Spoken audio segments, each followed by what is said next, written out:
Sir, we have an executive order ordering the declassification of files relating to the assassinations of President John F. Kennedy, Senator Robert F. Kennedy, and the Reverend Dr. Martin Luther King Jr. That's a big one, huh?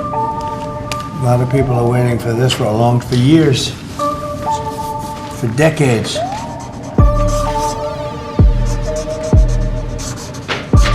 And everything will be revealed. Okay? Give that to RFK Jr.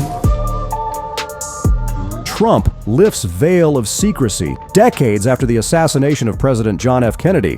While the previous U.S. governments have released thousands of documents over the years, yet key files remained classified.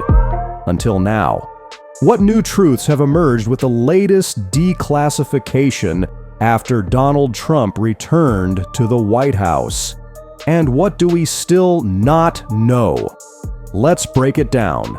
First, let's revisit the key facts. On November 22, 1963, President Kennedy was assassinated in Dallas, Texas, as his motorcade passed through Dealey Plaza. The official investigation, led by the Warren Commission, concluded that Lee Harvey Oswald acted alone.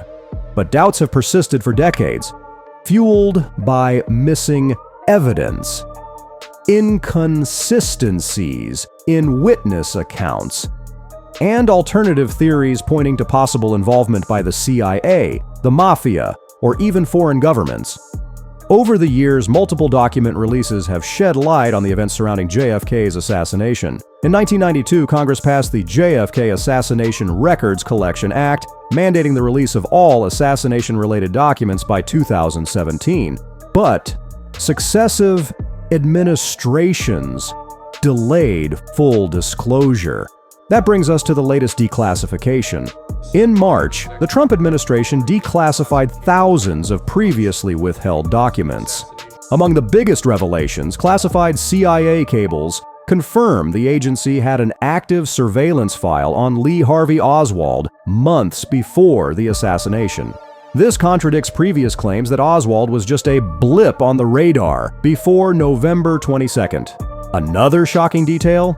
Internal memos suggest the CIA was tracking Oswald's movements in Mexico City, where he allegedly met with Soviet and Cuban officials weeks before the attack. We've got a long list. I can't even begin to go through all of the items that we've listed that we want to look at. But there are places where there have been redactions in sensitive documents. That's our first priority. Because there's a reason why we've got a sensitive document. We can tell it's a sensitive document. Other pieces of it reveal sensitive information, but there must be something really sensitive for them to redact a paragraph or a page or multiple pages in a document like that. You know, some of it's about Cuba, some of it's about what the CIA did or didn't do relative to Lee Harvey Oswald. Some of it is about assassination plots against Castro and, for all we know, other people. The latest batch of files further confirms what many have long suspected. The CIA was keeping tabs on Oswald much more closely than they ever admitted. The question is, why wasn't this intelligence shared with the Secret Service or FBI in time to prevent the assassination? There's also new information on how the government handled the aftermath. One declassified FBI memo from 1964 reveals J. Edgar Hoover's frustration with early conspiracy theories. He wrote, "We must convince the public Oswald acted alone." That's a direct contradiction to the idea of an unbiased investigation. Over the years, various disclosures have added to the complexity of the JFK case. Some of the most controversial documents include CIA operations in Cuba and whether JFK's assassination was linked to anti-Castro efforts, the role of mob figures like Sam Giancana and their potential ties to both the CIA and Oswald, unanswered questions about the magic bullet theory, how a single bullet allegedly struck both JFK and Texas Governor John Connally. So where does this leave us?